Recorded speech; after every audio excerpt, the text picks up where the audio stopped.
I am so excited to welcome today's guest to the podcast, Jessica Aldred.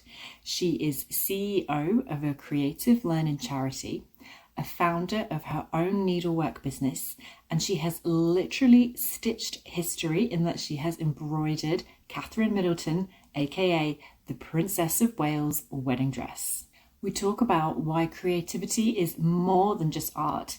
It's actually a strategy for life and work. Jessica shares the hidden time trap that most people miss when pricing their services and exactly what she says when someone tells her that's too expensive. She also opens up about ADHD as both a challenge and a superpower. What imposter syndrome was like for her when she worked at the Royal Opera House, and the transformation she experienced when she stopped hiding her spirituality and brought it into her creative work. And why learning to celebrate your wins, no matter how big or small, really does matter. So if you've ever doubted your value or struggled to show up fully, then this is the episode you need to hear. I hope you enjoy. My name's Jessica Aldred. I have recently been appointed CEO of a small charity called Purple Patch Arts. Thank you. And we provide creative learning opportunities for learning disabled adults. So we have 12 lifelong learning programs across Yorkshire. We work with about 140 learning disabled adults on a permanent basis.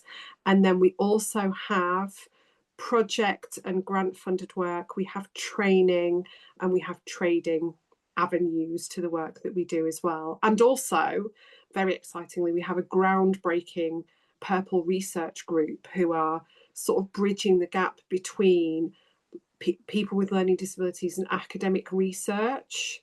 And their aim is to make all research accessible to learning disabled people. So they've been doing incredible work. And then alongside that, I'm also the director of my own company, which is called House of Heyday. And I initially trained at the Royal School of Needlework. So with my business, I teach hand embroidery and art for well-being. And I give talks and presentations about my career, which has been quite interesting and colourful, and about lots of other kind of subjects related to embroidery and art and well-being as well. And also I'm a mum to a very beautiful 5-year-old girl, and I can't miss that out because obviously that's a job too. Oh, 100%, and part of your identity and part of you, Absolutely. yeah. Yeah. I love how you were like, oh, so it's just this small charity listing all these massive things that you I do. know. And alongside that, I have my own business. I'll definitely be asking you about time management later on and taking I loads of notes. I struggle to say things in a really succinct way because I'm like, and another thing, and another thing, and oh, the Purple Research Group, let me tell you about that. And then I'm like, no, just meant to keep this bit short. No, it's amazing. I'm here for it, 100%. So thank you, Jessica. That was a wonderful introduction. And I am really keen to talk to you about so many things today. But I know that one of the things is particularly around creativity and the value of creativity. And what you've just said there, it sounds like there is so much creativity coming from you and your role as a CEO and your role in the House of Heyday. But can you tell me what does it mean to you and what importance does it have in your life? So for me, creativity is like breathing. And that's from 2 points of view. That's from the point of view of being creative myself and being surrounded by art and other people's creativity. So I believe that everything is art, from how we dress, our handwriting, the way we interact with each other, the way we choose to decorate our homes. Lovely flamingos, by the way, in the background there. Thank you. The books we read, the films we watch, all of it is art. So for me, creativity is in everything I do, whether it's creating beautiful embroidery for my business or going outside and nature journaling, or trying to resolve a problem, trying to think about it creatively and look at things from different angles that aren't necessarily obvious, or just writing or speaking. Like, all of it is creativity to me. And I think that we're surrounded by art, and creativity is an incredibly powerful tool to support well-being and as a vehicle for learning as well. You know, as you were saying that, I was just obviously making a few little notes, and you were like, "Oh, handwriting is creativity." I was like, "Oh, yeah." What's your handwriting like? Awful. Is it? No, no, no. When I'm scribbling notes, you can barely read it, but otherwise it's like, well, it's nothing special to write home about. And don't get me writing on a whiteboard where it will go down in an angle. That's true. So I can see it's like it's everything for you. And we met, I guess we met in a bit of a creative way as well, didn't we? We met at a witches festival. Maybe do you want to share a little bit about what you were doing there and how it was like to connect with people, bringing in your, I guess, your business side with your more spiritual side as well? Oh, that's a really good question. And the Witches Revival was the first time I ever sort of went out there and did that in a really tangible way. Like I went into a witches festival, a spiritual forum, and brought my embroidery workshop into that space. I've kind of done that before the other way around in terms of I teach embroidery, but actually, I don't really like the word teaching. I see myself more as a guide and a facilitator. And because of my background and my interests, it's very natural to me that when people come on my classes, it's a holistic experience. Yes, it's absolutely about what they learn from me, but it's also about how they feel in the space. It's about the opportunity to connect with themselves, to slow down, to immerse themselves in something that takes them away from whatever problems or worries they have at that time. And I intentionally create that. But the Witches Revival was the first time that I had gone into somebody else's space and with that. And it was actually quite nerve wracking. I had to go through a process to be accepted as a workshop leader. And it wasn't an easy process and it wasn't a linear process. And I had to create something which fit with the themes and the image, I suppose, of last year's Witches Revival Festival. And that was quite difficult because it took me away from beautiful embroidery and I had to delve into the realms of capturing aging and the beauty of that. Aging is of course beautiful, but it moved me in a different direction from how my work normally looks to create this piece that combined art and embroidery, because there was sketching on it and then stitching into it, which represented our elders, the older women, the ancestors, the women who their lives are etched on their faces.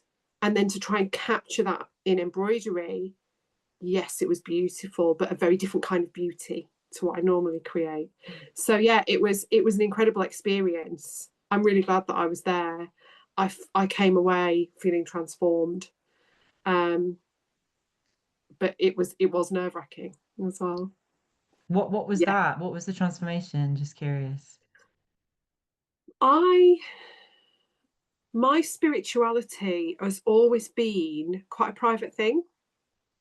And it's ebbed and flowed throughout my life. So I've moved towards and away from organized religion multiple times throughout my life. And it took me way into my adulthood to realize that my place is in nature. I believe in God, but when I say God, I don't mean a male personified entity. God for me, you could call it God, you could call it the universe. It's out there in the sky and the trees and the leaves and the massive oceans and the tiny ladybirds and us. We're animals too. We're part of nature. We're not separate from it. And I have a massive affinity with the moon. So a big part of my spirituality is connecting with the moon and following the cycles of the moon and following my own cycles. And all of this kind of work that I've done has shaped who I am, grounded me as a person, gives me a platform to go and do all of these other things that I go and do, being a CEO, being a parent, being a business owner. But until the Witches revival, I'd never been in a space with people who also live like that, with people who also believe in those things and who recognize their power as women, as humans, as animals, as spiritual beings. And so when I talk about the transformative nature of the Witches revival, that's what I mean, that it was so powerful connecting with women in a space that was so unbelievably warm and welcoming. Even though I only knew one or two other people, I walked into the space and I immediately felt connected with, and that's a really rare thing in modern society. And I just came away from it feeling almost cleansed and like, oh, my people are out there. Yeah. I resonate so much with that. I think everyone I met and talked to had their own flavor of spirituality and what they believed. And someone might have been more into nature, more into plants, more into, there was some kink, sexy things as well going on. Oh, was there? I missed that. So a few ladies I talked to, I was like, okay, yay. But yeah, but that definitely that common, we're all here with that belief that's bigger, something bigger than ourselves and connecting together, even though it might be expressed in different ways. I think part of it as well is the fact that I do feel like we're still held back as women.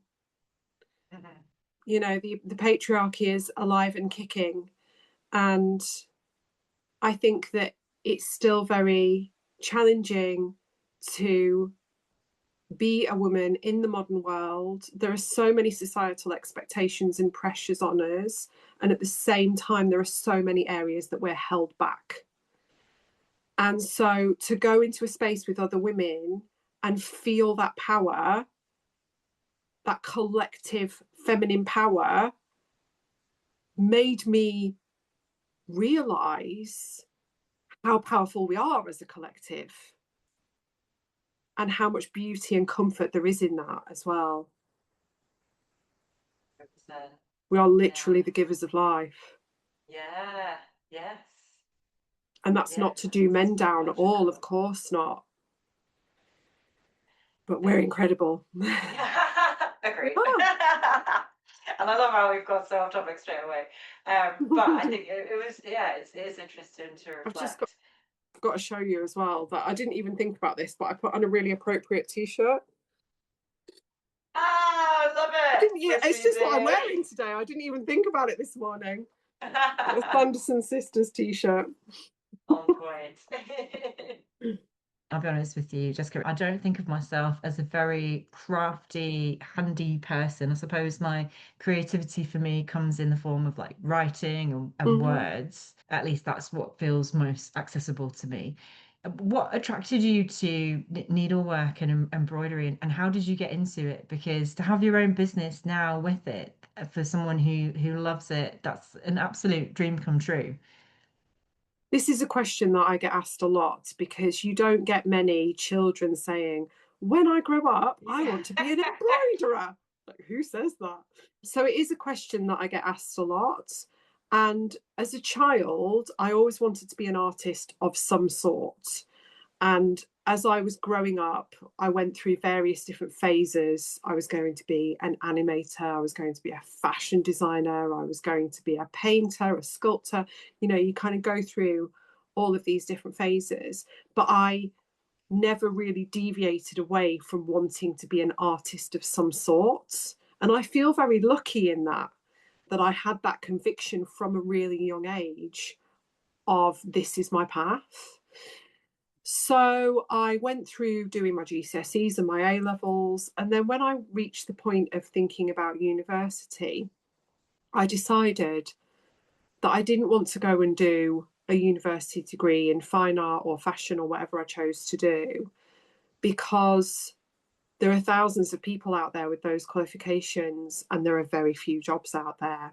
And I just didn't want to go down a road of really struggling to find work in the arts, potentially not finding work in the arts, and ending up doing something completely different just for the money.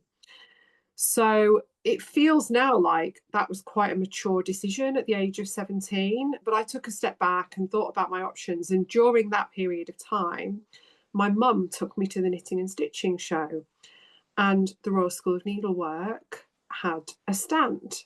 And the RSN, as I'll now abbreviate them to, because Royal School of Needlework is a bit of a mouthful, the RSN are based in Hampton Court Palace. They are the centre of excellence in the world, really, for hand embroidery. They're the international centre of excellence for hand embroidery. And at the time, they only took on 6 to 8 apprentices a year. So I applied, not thinking that I would get in, but what attracted me to it was the fact that there are so few people that are trained there to a professional level. And as much as my interest has always been in the arts, I've always leaned towards fashion and costume as well. And I loved the idea of having technical skills. So I applied. This was 2001. And then somehow I got in. Wow, that's amazing. Yeah. Now, bear in mind, this was the early 2000s. So while we did have some of the technology we have now, we didn't have it all. We didn't have, I don't think we had social media then. We had the internet, but we didn't have social media, I think. Don't quote me on that. But it was a long time ago, it was over 20 years ago. So I think that now the number of applications they get is much greater than it was back then. And I spent 3 years training there, doing an apprenticeship in hand embroidery, and also learning art and design, learning how to teach, learning how to do textile restoration and conservation. It was a very intense 3 years, and there were points in it when I thought, I'm not going to hack this. I'm not going to be able to see this through to the end. But I did, and thank God I did, because my goodness, it's led to some incredible things. When you say training, I know you said like textile restoration and stuff, but in my mind, I've got a little montage and there's some, like jaunty music and you just like non-stop, I don't even know what the correct word is, but sewing, needling, Stitching, embroidering, yeah. stitching, thank you. I mean, I don't recall there being any jaunty music. But if that's your mental image, then fine. So basically, the way that the 3 years was organised was the year was split into term times. So during term times, that's when we would learn the hand embroidery techniques. We designed all of our own pieces, and then we would learn the embroidery technique, and we would go straight into the final project. There wasn't like loads of sampling that we did beforehand. So straight into the final project. We would, through the process, have to treat it like a commission. So we would have to log the design process, record the design process. We would have to log the hours spent on every piece, the materials that we used, the suppliers that they came from, and kind of work out all of the costings. And it was that treating each project like a commission that taught us how to manage the process of commissions. So for the first 2 years, I learned about 30 different hand embroidery techniques.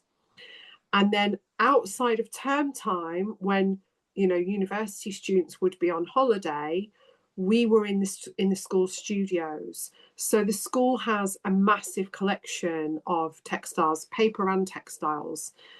They started in 1872. So their collection is built up over the many, many years of their existence, but from lots of donations and other people and organisations as well. So outside of term time, we would learn how to do textile restoration and conservation on the RSN's collection pieces, because of course they can't set you free on customers' pieces until you know what you're doing. So we learn all the different techniques, and then for the whole of the 3rd year we're in the studio, building up from working on collection pieces to working on customers' pieces. And we would also, throughout that whole 3-year period, assist the tutors. So we were learning from them observing how to teach and kind of helping them out in the classrooms as well. Yeah, that does sound like a lot. It was a lot. But also, embroidery by its very nature is extremely time consuming. And I would say that each project on average took about 150 hours. And if your work wasn't good enough, you had to take it out and do it again. And if it still wasn't good enough, you had to take it out and do it again. So there were times where all of us, I think, at some point stayed up all night, where, you know, we shed tears over projects. It was extremely intense. But that intensity set me up for the career I then followed on from there. Wow, 150 hours in having to redo it over a few. That's a lot. And you mentioned about customers and some amazing kind of projects. Can you tell us about, well, I know one specific project which is rather amazing. Yeah, tell us about that and what that was like. Do you mean specifically about working on the wedding dress? Yeah. So Princess of Wales, yeah, unless there's any other amazing projects, I by mean, all there's means. quite a few actually. Yeah. There's been some incredible things that I've done over the years, but let's focus on the royal things. So after I graduated, just to give a bit of background, after I graduated from the RSN, I then went and worked in costume at the Royal Opera House for 3 years, which again, absolutely mind-blowing, hugely influential on who I am and how I work. A really, really kind of magical period of my career. And then after 3 years, I returned to the RSN. And for the next few years, I wore many hats. So I was the education coordinator. So I ran all of the courses for leisure and also a professional course that we offered in America, in San Francisco. And I also was teaching, I was assessing students' work, I was at times working in the studio. I was one of those people that kind of had one foot in the admin side of things and one foot in the embroidery side of things, which again is something that's continued throughout my career. So it was 2011 that Catherine and William got married. And in the run up to that, there was a day that I was at work and it was a normal working day for me. And then I was called into the chief executive's office and asked to sign a very basic confidentiality agreement. And it quickly came clear to me that what we were talking about was the royal wedding, because I was told that we needed to create some samples for a big commission that was coming into the studio, and we had to turn them around fairly quickly, and the commission needed to be completed by a date in April 2011. So of course I was immediately like, what could that be? The thing that's splashed across all the papers and all the media at the moment. But initially I thought that we would be working on the veil, and it was only when I was brought into the process of creating samples that the word bodice was said to me, and I realised that we were working on the dress. Wow. And it was an absolutely incredible experience. Even now, I talk about it and I can't quite believe it happened. You know, when I applied to the RSN, when I got accepted, when I went through the apprenticeship and all the struggles and challenges that I faced getting through it, I never imagined where it could take me.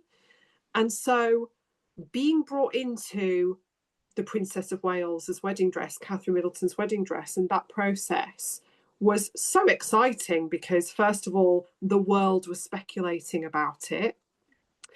And also a huge privilege because I was in such a trusted position to be brought in on the making of this dress, to have played a part in it, and to be part of the best, in my opinion, the best team of embroiderers in the world. Like, I don't take that for granted that I can count myself as one of those people.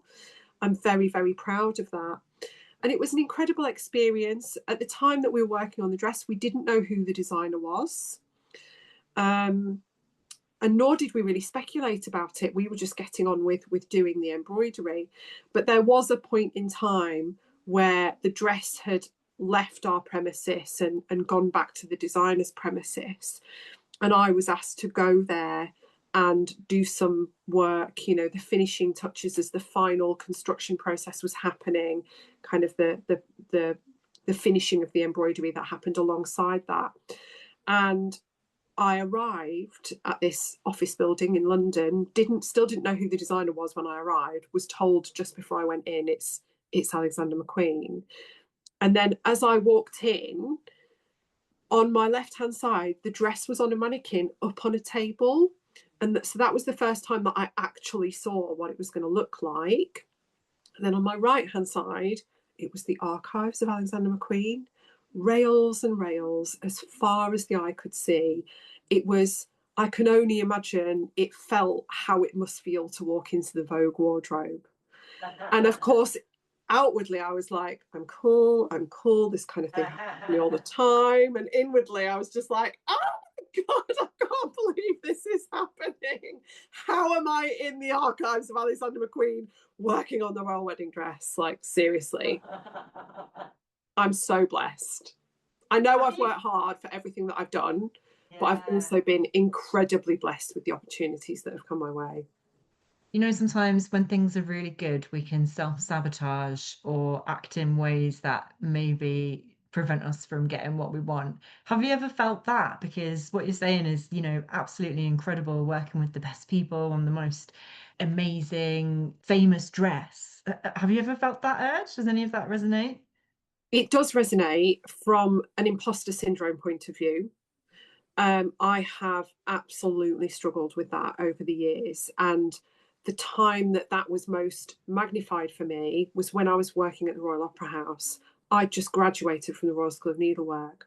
I was surrounded by the best costume makers, designers, you know, props makers, ballet, you know, hats and headdress makers, you know, all of these incredible people who were and are the best in the world. And I felt like a child amongst them. I felt like, how am I here? All of these people are at the top of their game and I'm nowhere near the top of my game. And I look back on that period of time at the Royal Opera House really fondly, but I also wish I could go back and do it now with the knowledge and experience that I have now. I also, and I'm very open about this, I suspect that I have ADHD. So one of the kind of positives, although it could also be negative, is that I'm able to kind of think about 5 things at once whilst hyper focusing on something. You're nodding like and but what that means as well is that I'm like on to the next thing, on to the next thing, on to the next thing, on to the next thing. So something that I really struggle with is noticing when I've done a good job or when something, you know, when I've achieved something, and also celebrating it. You know, things have come into my life, such as working on the royal wedding dress, and I'm able to go, well, that was an amazing experience, but I'm immediately like, next. Yes. Yeah. What's the next thing I'm going to do? Yeah. So I don't, in terms of self-sabotage, I don't tend to kind of look back on things too much and think, why was I there? I shouldn't have been there. I'm not good enough for that, because I'm always on to the next thing. Interesting. And these days, do you make an intention to celebrate things more? And if so, like how do you do that? Because we talk a lot in coaching, especially people often bring challenges to you in the coaching conversation, and we don't always spend time on what's working really well and how are you actually celebrating this. And one of the clients I was working with today, she mentioned that, and I was like, well, how would you feel about taking some time and you just telling me like what's going really well for you, and we can just enjoy that, and I'll just be like, yay, that's so good, you're so amazing. You know what I mean? Like, how do you celebrate things now, or how would you like to? Well, part of how I celebrate things is that I'm moving more and more into a position of leadership where I'm responsible for other people, and I absolutely celebrate them. I'm much more forthcoming about telling other people what a fantastic job they've done, that they're absolutely nailing it, that, you know, that they've come so far and are doing great things, and that narrative comes to me so much more easily when I'm talking to the people around me. So I think part of me celebrating things is to celebrate the people around me. Part of it is also just noticing that I don't really do that. You know, with being offered the CEO role, there was a minute where I said, yay, but I haven't really celebrated it. And I want going forwards to get better at celebrating those achievements, celebrating the big wins and the little wins. And I think the way that will work for me to do that is to do it in a tangible way. So, you know, this great thing happened today. Tonight I'm going to have a glass of wine, or this great thing has happened. Let's go out at the weekend and splash out on a meal. So I think if I create almost like an experience or an event to celebrate something, that will encourage me to celebrate it more than rather than just being like, okay, that's great, let's move on. Well done, Nick. Yeah. Yeah. And then thinking about, because obviously you say, you know, you've come from the place where you're working with the best needlework and embroiderers in the whole world. I can imagine how when you are then starting your own business in needlework, that it's maybe easier for you to charge an appropriate price because Mm-hmm. of your background and your experience and your prestige. What about people who may not have that same level of high prestige and background, but they also are creatives, maybe struggling with pricing their work appropriately? What do you think might be going on there, and what would you say to them to help with that? One of the best pieces of advice that I've ever been given is that if you undersell yourself, you undersell everybody in your industry or everybody who's doing similar things to you. So, to most people, whilst there is a quality of work and a level of prestige that comes with my background, if I were to be selling a piece of embroidery on Etsy and somebody who had taught themselves to do embroidery using YouTube and they'd been embroidering for a year, somebody else was selling their embroidery. If I was charging, let's say, £100 and the other person was charging £10, people look at that and they don't understand the difference between those two people. So the person who's charging £10, she might think to herself, or they, sorry, might think to themselves, it's just a hobby. I'm doing it for fun. I'm not really bothered about making money. It would just be good to get a bit of money to buy my materials for my next project.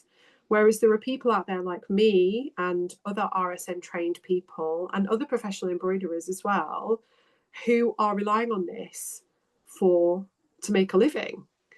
And so whilst we have to charge appropriately for our level of training, experience, you know, the materials that we're using, the design process that we go through, all of that comes into play. We do all have to charge appropriately, but we also have to pay attention to what's going on out there and be respectful to other people who are trying to make a living from whatever it is that you're doing. And there's always a lot of hidden time, which on face value, people don't tend to think about this. People tend to create something. They might have a vague idea of it took me 5 hours to create this thing and I spent £20 on the materials. There is always so much more that they haven't considered. And so those things could be, have they had any training? Have they spent money on training? Over how many years have they gathered the skills and experience required to make that thing? How much money have they spent on materials and equipment? Equipment gets forgotten a lot, like it's it's not part of the process, and it's a very big part of the process. How long has the design process taken from conception of that idea to getting to your final sample? Have you gone through lots of different design ideas? Have you made multiple samples? All of that is time spent on that finished project. So while it's unrealistic to think that we're going to be able to charge for all of that time, we have to consider all of those factors when we come to pricing our work.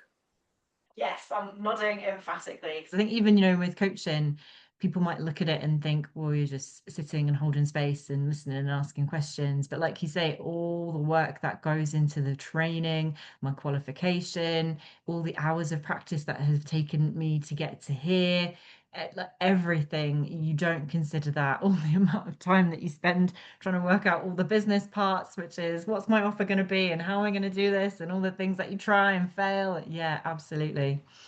I think we also have to bear in mind that generally we're all very self-critical, and say that, for example, somebody has made something that they're going to sell online. I will often hear people saying, oh, but it's not that good, and I only spent a bit of time on it, and it didn't cost me much in the materials, and other people out there are making much nicer things. And people don't value their own work. So if you don't value what you're offering, how can you expect anybody else to value it? And one of the hardest lessons I learned when it comes to pricing my work is that not everybody is going to understand the value of my work, and that's okay. There are times when people have approached me, I've given them a quote for something, I can explain that quote in a great amount of detail, I can give them various options for what I can do for them. And still, there are times when people have said, it's very expensive, it's too much money, you shouldn't be charging that. And it took me years to say, okay, you're not my customer, and to walk away, because my customers see the value of my work. And I think it's really important to let people go. They're not right for you if they don't value you and your work. Just let them go. It's okay. You're not reliant on them and whatever they may or may not have spent with you. Yeah, they've kind of self-selected themselves as not right for you, not your customer. And then the space is made for the right customers to come along. More importantly, yeah. Okay, so last question in this section. If you didn't have your embroidery business and you had something else instead, how would you be expressing your creativity? What would that other thing be that you would like to do or could do? So I am creative in so many different ways. Embroidery is the thing that I'm classically trained in. I say classically trained because I liken it to musicians who are classically trained. My training was very classical in its nature. So that's what I've been trained to do. That's what I'm able to do to a professional standard, and I'm an expert in. But throughout my life, I have been interested in and have dipped my toe into lots of different types of creativity. And basically, if it's art, I'm into it. So I've been dancing my whole life, never to a professional level, but I've always done classes and shows and just danced at home on my own. I know you do that as well, Ali. Um, I've always, the little girl in me has always seen myself as a backing dancer for New Kids on the Block. I'm showing my age now. There's still hope. If I lose the embroidery business, there's still hope. They're getting as old as me. Writing is something that I really, really enjoy. I wrote a book about embroidery, but I love to write both from a embroidery point of view and otherwise. And drawing as well is something that I love to do. If I have time, which is rare, but if I have time with nothing written on it, I'll just go outside and draw things outside in nature, because then I'm kind of fulfilling two needs. I'm spending that time in nature and having that creative output as well. Oh, I love it. What's your favorite thing to draw in nature?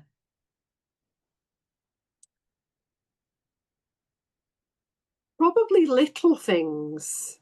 I try and stretch myself when I'm drawing. So I try and draw landscapes and buildings. I really want to get good at doing portraits, but I've got a long way to go with that.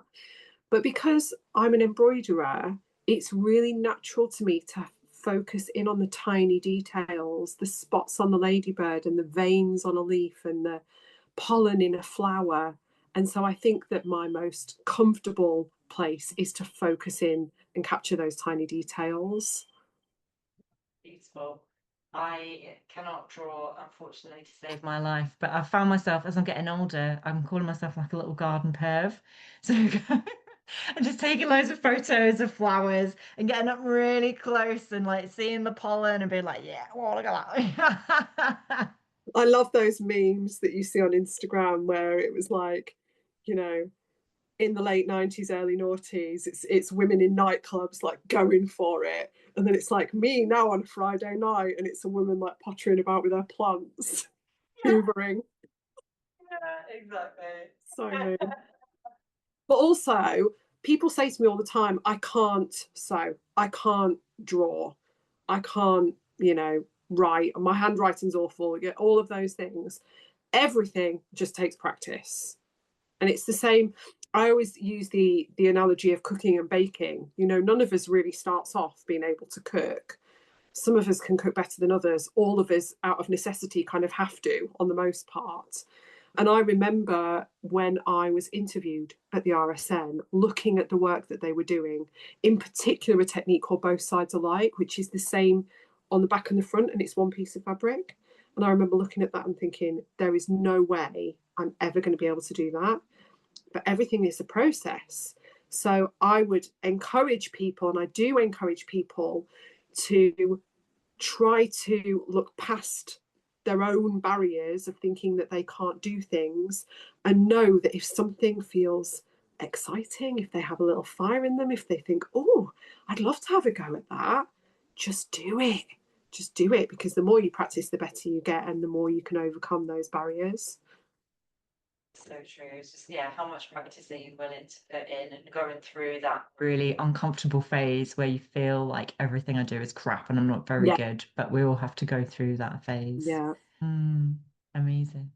Well, Jessica, thank you so, so much for your time today. I've absolutely loved our conversation and enjoyed it so much. And I'm sure that our audience have taken so much away in terms of creativity, in terms of embroidery, in terms of not holding yourself back. And my invitation to you is to say, where can other people find you? What social media do you have? What's coming up for you at the moment? So, in terms of my business, I have taken a little bit of a step back as I move into my new CEO role. However, I do have some classes coming up. I've got one coming up. I don't know when the podcast will go out, actually. I have a class coming up on the 17th of October at Oakwell Hall, which is based on a painting that they have of Charlotte Bronte. So it's going to be a really wonderful, immersive experience in a very beautiful building where we're going to replicate this portrait of Charlotte Bronte using a combination of arts and drawing and embroidery onto fabric. So that's really exciting. I also have some other classes and talks coming up, but in the general sense, at the moment, I'm only taking bookings for uh, classes and workshops where I go out to existing people or groups. I did have a studio until quite recently, which I've moved on from now. So I'm not running my own classes anymore, but people can book me to go to them and teach and give talks. And I'm now taking bookings for 2026. I would love it if people would follow my business pages. So on Facebook, it's House of Heyday. And then on Instagram, it's House of Heyday Jessica. And then I would also love it if anybody would like to follow the social media of the charity that I work for. So it's called Purple Patch Arts, and we are again on Facebook and Instagram. I'd also like to add that if anybody who listens to this has any questions or wants any further information on anything that I've said, that people are very welcome to get in touch with me. I'm completely open to that. I may not always respond immediately just because of the juggle, but if anybody wants to send me a direct message or get in touch via social media and ask me any questions or talk about anything in more detail, then I'd be happy to hear from people. That's such a kind offer. And thank you so much, Jessica. I've absolutely loved it. It's been a pleasure. You're so welcome. Thank you for having me.